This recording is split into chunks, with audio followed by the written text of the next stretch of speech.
Nothing in the world makes me happier than traveling. New places, new people, new things, new stories.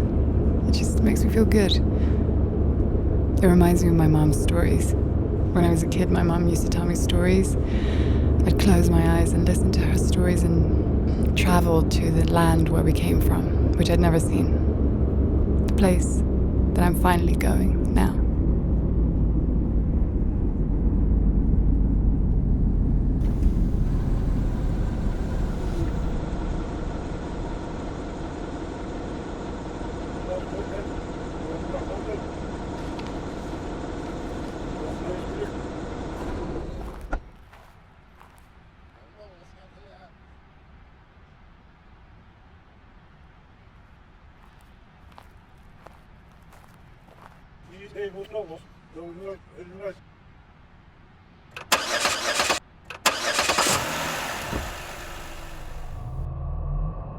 My name is Shahrazad. I'm a reporter. Although I was born in Europe, my parents don't think of themselves as real Syrians. I never understood why people immigrate and then spend their entire lives dreaming of the place where they came from. I've lived in so many countries that I don't even know where I'm from. I mean, I may have come here under the pretext of working. I think I even probably believed that myself, to get a story. But the truth is, of course, that I came here to find myself. My mom, my dad, I don't know, Syria. I've been waiting for olive groves, food tasting in the bazaar, narrow alleys full of grapevines, people out on the streets the whole night. But the further I went, the more I realized that this place doesn't look like anything I've been told.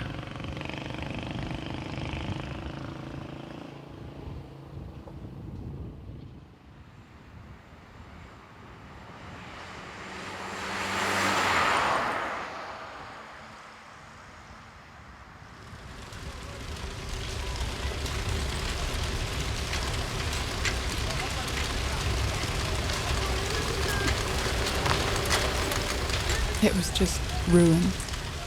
Endless ruins. I wandered around the ruins in the city, shooting aimlessly. I wanted to know, why is the city like this? What happened? Why? I wanted to know what happened to every single one of these people.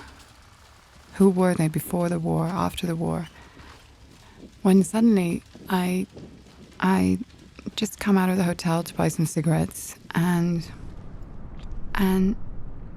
I saw a man dressed in yellow.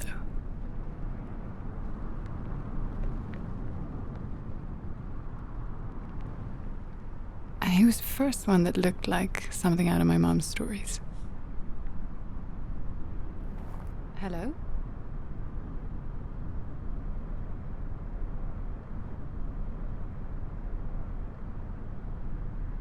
Salam? Hello? Salam? But it was no use. He didn't answer me. Later on, I realized that it wasn't just me. He didn't speak a word to anybody. He hadn't spoken a word for years. At least it was good he didn't mind the camera. And when I understood I wasn't going to get a word out of him, I figured I should ask the other people. اليوم حابين نعرف شو هو السر عن طريق قناة العربية. أنا الرجل الأصفر صار لي شي 12 سنة بعرفه. دائما لبسه هذا هو. يا أخي ما ضل عندكم غير مشكلة الرجل الأصفر. And then I found out that everybody in the city has their own version of the yellow man. I was confused by all the stories, the different stories. I didn't know what to believe. Until I met this old man. No, Not that one. The one on the left. His store was just opposite the place where I'd seen the man in yellow. And I bought some cigarettes. I paid for them, and then I said to him, do you know the man in yellow who was just standing here a couple of minutes ago? He said he's a customer, and his name is Abu Zakur. He's been wearing yellow clothes for many, many years. So I asked him if he'd be willing to explain to me why he's wearing yellow, and he said he was. So I sat down and I listened to him. He said that he hadn't always been in this city. And when he was a teenager, one morning, they were having breakfast and a bomb hit the middle of their house. His whole family died, apart from him. He said that after this, Abu Zakur came to Aleppo and he started working in a greenhouse. The house where Abu Zakur is living now is that greenhouse.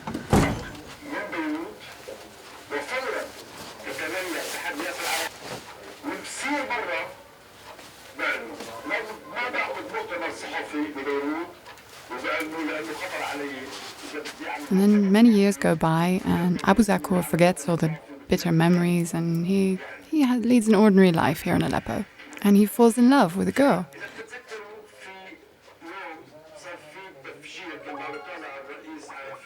Just like any other boy his age. But when he talks with the girl's family, they don't approve.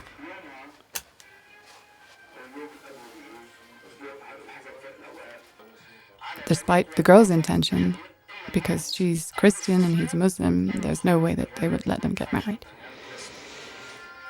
So the girl's family move away from Aleppo to avoid them being together.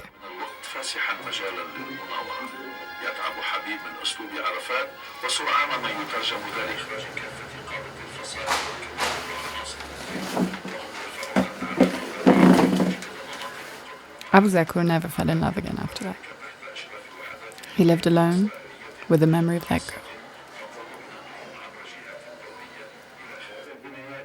The old man said that Abu Zakur started wearing yellow because of this love.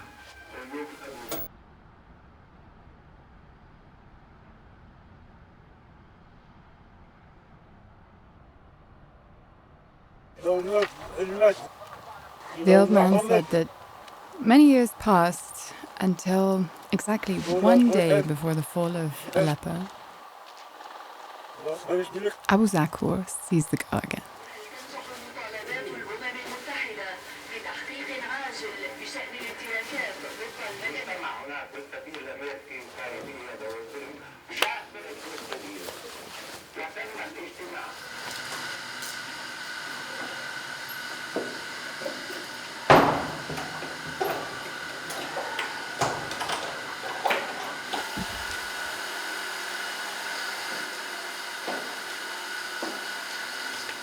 Just like all the masses of displaced people, the girl and her family had fled to Aleppo. So Abu Zakur goes straight to the girl and he takes her into his arms. The city was overcrowded, soldiers everywhere, there's no electricity, water, no phone lines, everything was cut off. But the girl had to go to her family, and so they decided to make an appointment the next day. They agreed to meet at noon in the same square, and Abu Zakur said that in order to make it easier for the girl to spot him, he would wear yellow. So the next day, Abu Zakur, with a bunch of flowers in his hands, wearing yellow, walks all the way to the square and arrives there way before noon. And he stands there.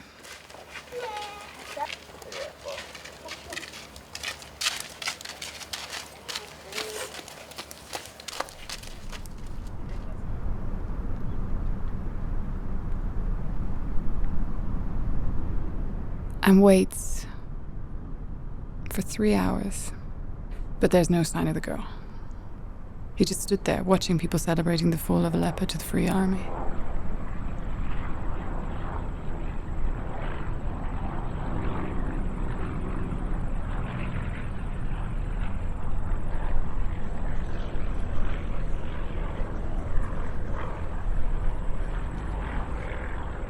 And Abu Zakur used to go to that place every day in the same clothes for months. But there's no sign of the girl.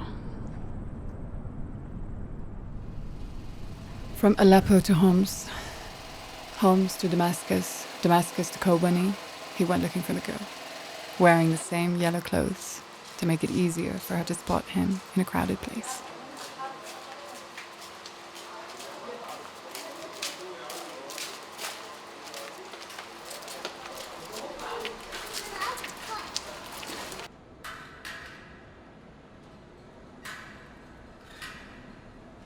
Until finally, after this place was liberated, he finds the girl in this house.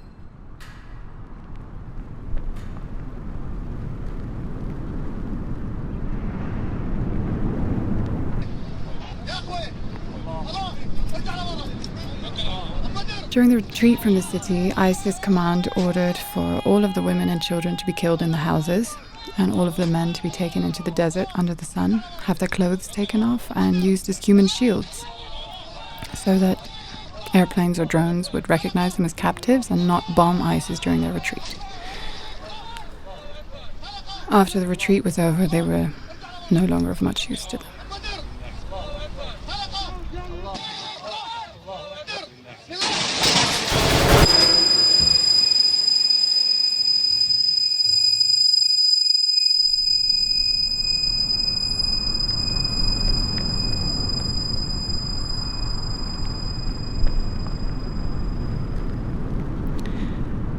The girl's clothes were there, but she wasn't. The old man said that the girl and her family were ISIS captives for a few years. He also said that when Abu Zakur was telling him about this, there was no sign of grief or sadness on his face. On the contrary, he looked happy, relieved. Happy to be relieved of the damn waiting. I told him, I understand why he's wearing yellow, but why doesn't he talk? Why won't he tell me his story himself? Although his answer was pretty shocking, he told it in a way that it sounded like a simple sentence that had been repeated thousands of times. He said, after finding the dead body of the girl, Abu Zakur came back to Aleppo. The Free Army arrested him and asked him to tell them why he's wearing yellow. If they'd believed his story, then maybe he would have told you his story now. ليش تلبس غير الاصفر؟ ما في غير اصفر والله. ليش تحب لون الاصفر؟ سؤال. لاني مو درويش فقير. انه فقير. ايه. شايف شلون؟ ايه. ودرويش. ايه. تصوروا معي بيعطوني 100 ليره. ايوه. ايش شعورك لما بتشوف حدا لابس اصفر؟ ما في حدا بيلبس اصفر غير انا. طب ايش شعورك بطقك كف على خلقتك؟ انت على راسي. انا على راسك؟ شايف الصرماي هي ولا؟ هي على راسك يا واطي. يا ابو الاصفر. يا عرصه.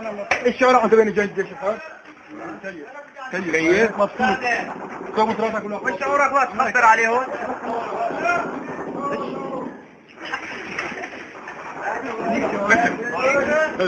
صور التليفون مع السادة هي بعص عصو بدك مخوض انت بدك مخوض يا ابن الكلب يا شعب بصور شباب يطلعوا كلكم الفيديو سريع خذوا كثير على الكلب الله بطل يخلص ايوه اولاد ما بدنا اياك اشتروا لك انا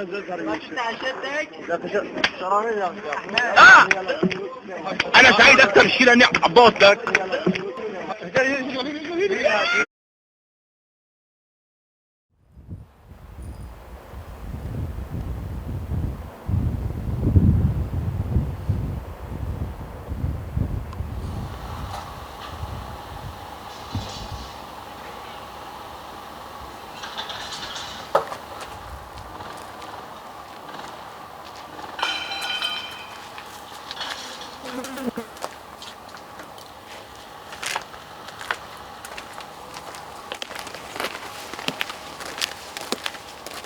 It was after this that Abu Zakur turned into the Yellow Man. A crazy man wearing yellow, walking the streets of Aleppo, not saying a word.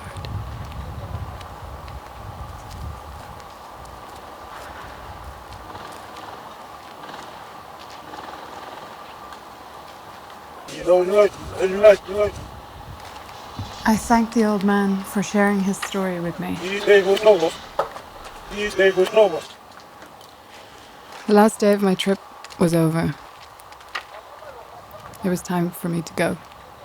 So I went back to my hotel,